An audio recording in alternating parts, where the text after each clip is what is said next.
शासक और बंगाल के नवाब और ईस्ट इंडिया कंपनी के बारे में। तो उत्तरवर्ती मुगल शासक के बारे में हम लोग बात शुरू करते हैं। ये समझ लीजिए पूरा ही जो चैप्टर है काफ़ी इम्पोर्टेंट है, क्योंकि मुगल शासन का जो समय है काफ़ी ज़्यादा बड़ी अच्छा है, और एक स्टोरी की तरह अगर आप याद रखेंगे तो याद भी रख सकेंगे, कोई ज़्यादा डिफिकल्ट नहीं है। तो शुरू करते हैं। उत्तरवर्ती मुगल शासक औरंगज़ेब की मृत्यु 1707 के साथ उत्तराधिकारी का युद्ध प्रारंभ हो गया, और मुआज़म इसका नाम 1643 में हुआ इसका जन्म, और 1667 में इसे शाह आलम की उपाधि दी गई। अब इसमें लिखा नहीं है बिल्कुल क्लियर कि किसने दी, लेकिन आगे चलकर ये हमें पता चल जाएगा। और 1687 में औरंगज़ेब मुआज़म को गोलकुंडा के शासक अब्बुल हसन के साथ षड्यंत्र पत्र व्यवहार के अभियोग पर गिरफ्तार कर लिया, और उत्तराधिकारी के युद्ध के समय मुआज़म काबुल तथा पंजाब का गवर्नर था। और आगे है महमूद आज़म। इसका जन्म 1653 में हुआ था, और 1669 में आज़म का विवाह दारा की पुत्री जानी बेगम जहांजेब बानो से हुआ। और राजपूत युद्ध में आज़म ने बड़ी विरासत के युद्ध किया, जिससे प्रसन्न होकर औरंगज़ेब ने उसे शाह अली जहां की उपाधि दी। फिर है बच्चों, दक्षिण युद्ध में भी औरंगज़ेब का दंडता के मदद की, और 1707 ईस्वी में वह मालाबार का गवर्नर था। और कामबख्श औरंगज़ेब का सबसे छोटा पुत्र था। औरंगज़ेब ने इसे दीन पनाह की उपाधि प्रदान की थी। और महमूद सुल्तान औरंगज़ेब का सबसे बड़ा पुत्र था। इनसे ही औरंगज़ेब को उत्तराधिकारी युद्ध के समय आगरा पर कब्जा था। और नोट लिखा गया बच्चों कि औरंगज़ेब की मृत्यु के समय उसके 5 पुत्र में से 3 जीवित थे। तो ये क्वेश्चन बच्चों बन सकता है, इसलिए काफ़ी हाईलाइट करके लिखा है ये नोट। आप इसे अच्छे से याद कर लीजिएगा कि औरंगज़ेब की मृत्यु के समय उसके कितने पुत्र जीवित थे। भाई से कह दो खाया मैं तो। और बहादुर शाह प्रथम शाह आलम प्रथम 1707 में 1712 ईस्वी में, और बहादुर शाह प्रथम को शाह ए बेखबर के नाम से भी जाना जाता है। और शासक बनने के उपरांत इनसे सर्वप्रथम बीजापुर के युद्ध में जनवरी 1709 ईस्वी को कामबख्श को पराजित कर मार डाला, और इनसे मुनीम खां को वजीर पद पर नियुक्त किया तथा उनसे खान की उपाधि 7000वीं जात तथा संवार एवं स्विप्सा की पदवी के साथ 1 करोड़ दाम इनाम में दिया। और जुल्फ़िकार खां को मीर बख्शी पद की स्थापित किया गया। और इनसे शाहू ब्रैकेट में मराठा, जो कि जुल्फ़िकार खां द्वारा 1707वीं ईस्वी में ही मुक्त कर दिया था, से मेल मिलाप की नीति अपनाई। बहादुर शाह ने शाहू को 7000 तथा 7000 सवार का पद प्रदान किया। और आमतौर पर बहादुर शाह ने हिंदुओं के खिलाफ मेल मिलाप की नीति अपनाई। बहादुर शाह की दरबार में जोशुआ केटेलार ने नेतृत्व में आई उच्च प्रतिनिधि मंडल को जोरदार स्वागत किया। इसी प्रतिनिधि मंडल के साथ जूलिया नामक महिला थी और जिसकी सुंदरता तथा बुद्धिमानता से प्रभावित होकर बहादुर शाह ने उसे बीवी फिदवा की उपाधि प्रदान की थी। और बच्चों, बहादुर शाह की मृत्यु के उपरांत लाहौर के युद्ध में मार्च 1712 ईस्वी में बहादुर शाह 3 पुत्रों जहांगीर शाह, राफिउशर शान तथा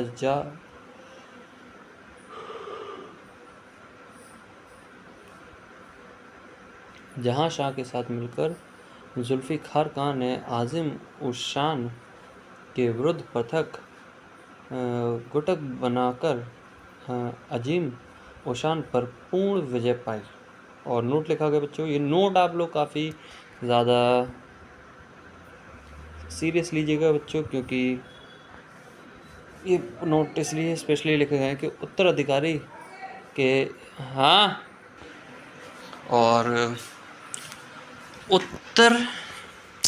सॉरी बच्चों, ये फ़ोन पता नहीं क्यों दिक्कत आ जाए, सॉरी।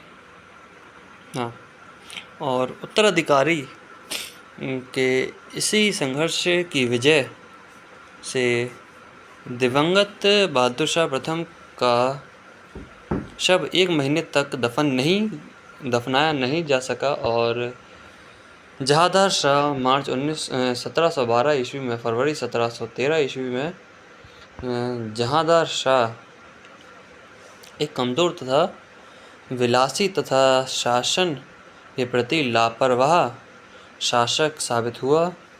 जहांदार शाह के काल में प्रशासन की वास्तविक भागदौड़ नहीं लिखा है बच्चों, बागडोर जुल्फिकार खां के हाथों में ही रहा और जुल्फिकार खां तथा असद खां के परामर्श पर ही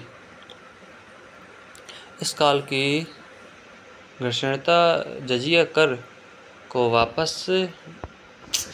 सॉरी बच्चों, सॉरी इसमें पता नहीं क्या दिक्कत है, फ़ोन में थोड़ा मेरा अभी डिस्टर्ब करने लगा है, तो आई एम अप्रोजाइज टू यू। तो शुरू करते हैं वहीं से। हाँ, जुल्फिकार खां तथा असद खां के परामर्श पर ही इस कला की घर्षणता जजिया कर को वापस ले लिया गया और जहांदार शाह ने अपने शासन में लाल कुमारी नामक वेश्या को हस्तक्षेप करने का आदेश दे रखा था और जहांदार शाह को लंपट मूर्ख भी कहा जाता था। ये लंपट तो सुना लगता है, कोई सचिन के बारे में शायद लंपू सा सचिन है, ऐसा कुछ लगता है, लेकिन मुझे लगा था ये नया वर्ड है, लेकिन ये तो काफ़ी पुराना है, 1700 की बात चल रही है, तो मतलब 300 साल पुराना है। तो इससे भी आप याद रख सकते हैं कि जहांदार शाह को क्या कहा जाता था। और मैं आपसे फिर कह रहा हूँ बच्चों कि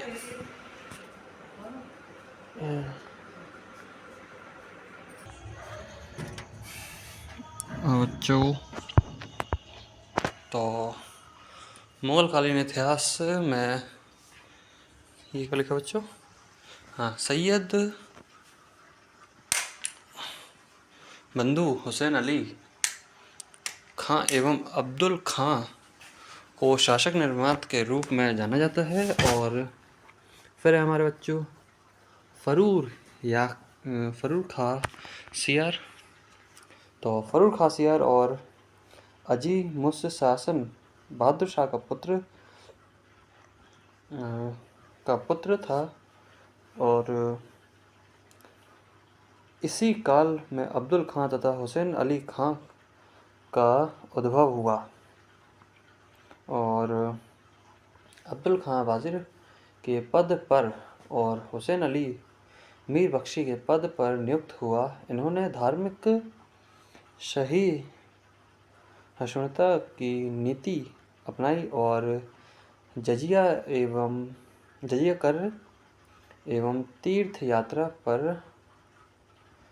कर हटा दिया और सैयद बंधुन के खिलाफ षड्यंत्र करने का कारण 29 अप्रैल 1719 ईस्वी में फारुखसियार की निर्ममता पूर्वक हत्या कर दी गई तथा उसे हुमायूं के मकबरे के तहखाने में दफनाया दिया और फारुखसियार के मुगल वंश का घासित कायर कहा गया है। फिर महमूद शाह जो कि 1719 से लेकर 1748 तक रहे और रोशन अख्तर की ये पता नहीं क्या लिखा बच्चों दिख नहीं रहा है तो किसी का नाम है मुझे एग्जैक्ट पढ़ने में नहीं आ रहा है के नाम का शासक बनाया गया और निज़ाम मुल्क महमूद शाह का वज़ीर बना। इस काल में निज़ाम उल मुल्क ने वज़ीर का साहित्य से 11 अक्टूबर 1724 ईस्वी को क्या लिखा मुबारिज़ खां को हैदराबाद के पास शक्कर खेड़ा नामक स्थान पर पराजित किया तथा स्वतंत्र हैदराबाद रियासत की स्थापना की और 1749 ईस्वी में नादिर शाह ने भारत पर हमला कर दिया। करनाल की लड़ाई में मुगलों की पराजय हुई। करनाल के युद्धोपरांत बादशाह को बंदी बना लिया गया और नादिर शाह को कुल 70 करोड़ की रकम मिली जिसमें मयूर सिंहासन एवं कोहिनूर हीरा भी शामिल था और सुंदर युवती के प्रति अत्यधिक रुझान के कारण महमूद शाह को रंगीला बादशाह भी कहा जाता है। एक संगीतकार के रूप में महमूद शाह ने अनेक ख्यालों की रचना की और नादिर शाह को ईरान का नेपोलियन भी कहा जाता है। तो बच्चों ईरान का नेपोलियन किसे कहा जाता है बच्चों ये आपसे पूछ सकता है तो आप लोग इस पर गौर फरमाइएगा। देखिए आप जैसे जैसे आप जो मुगल पीरियड है वो पढ़ेंगे तो आपको भी एक ज़ुबान पर वो आ जाएगा क्या जो अरे मतलब उर्दू लैंग्वेज थोड़ी थोड़ी आपकी ज़ुबान पर झलकने लगेगी जैसे मैंने अभी नहीं कहा। गौर फरमाइएगा इस तरीके से। और आदम शाह अब्दाली ने 1748 से 66 के दौरान भारत पर 7 बार आक्रमण किया और 1766 में अब्दाली का अंतिम आक्रमण सिखों के विरुद्ध हुआ और क्या लिखा है बच्चों महमूद शाह के उत्तराधिकारी आदम शाह 1748 में एक सेकंड बच्चों रुकिएगा थोड़ा सा। हाँ महमूद शाह उत्तराधिकारी आदम शाह 1748 से 54 में आलमगीर द्वितीय जो कि आलमगीर द्वितीय थे उस समय तो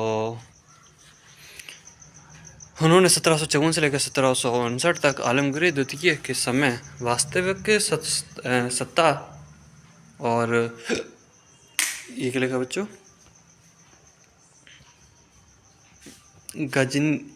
गाजी उद्दीन के पुत्र जबीता खां और पोते अब्दुल कादिर के हाथों में आ गई और जबीदा खान ने आलमगीर द्वितीय की हत्या कर डाली।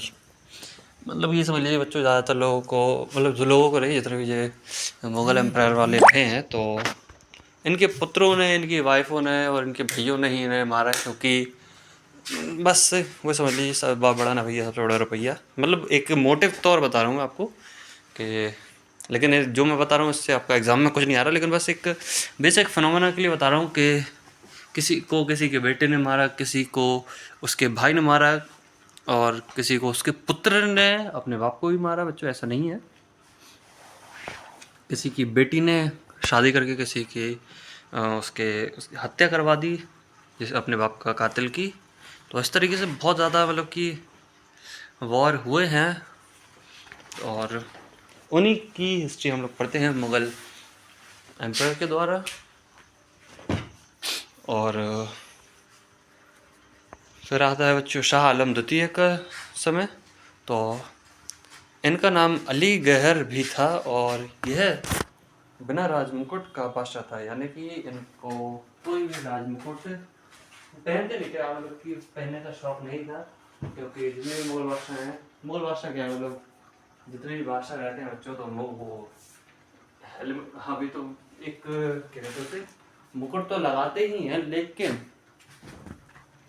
एक शान भी होती है राजा की, क्योंकि जब तक राजा के सर पर मुकुट ना हो तो वो राजा लगता ही नहीं है।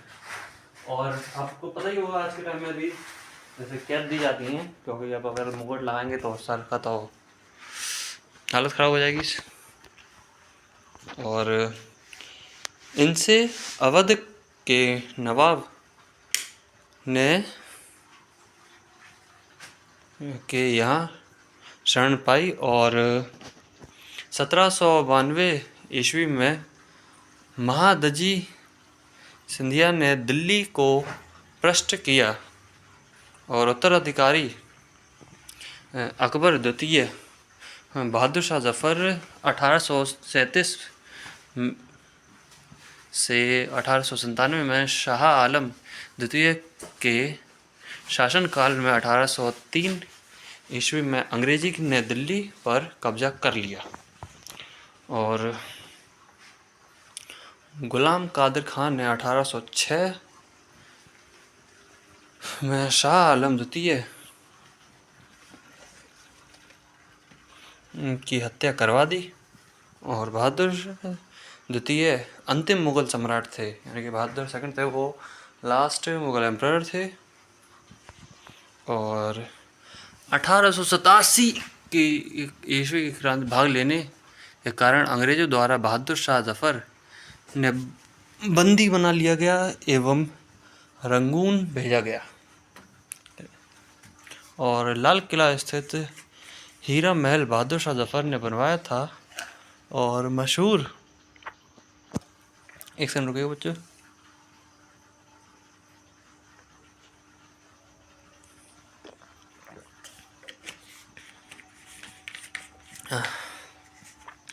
मिर्ज़ा गालिब बहादुर शाह जफ़र के ही समय में दिल्ली में रहते थे, और हयात बख्शी बंगाल लाल किले दिल्ली में स्थित थे। और ये इसका आप लोग ले सकते हैं कि किसका कितना कार्यकाल ले कह सकते हैं, मतलब कि इन लोग के गोल्डन पीरियड कह सकते हैं आप लोग। फिर है बंगाल, जो कि मुर्शद कुली बच्चों, जो कि 1717 से लेकर 1727 ईस्वी में था। और औरंगजेब ने 1700 ईस्वी में मुर्शद कुली खां को बंगाल का नवाब बनाया, और 1717 में मुग़ल सम्राट फारुख शियार ने इसे बंगाल का सूबेदार नियुक्त किया, और 1719 ईस्वी में उड़ीसा की सूबेदारी भी दे दी।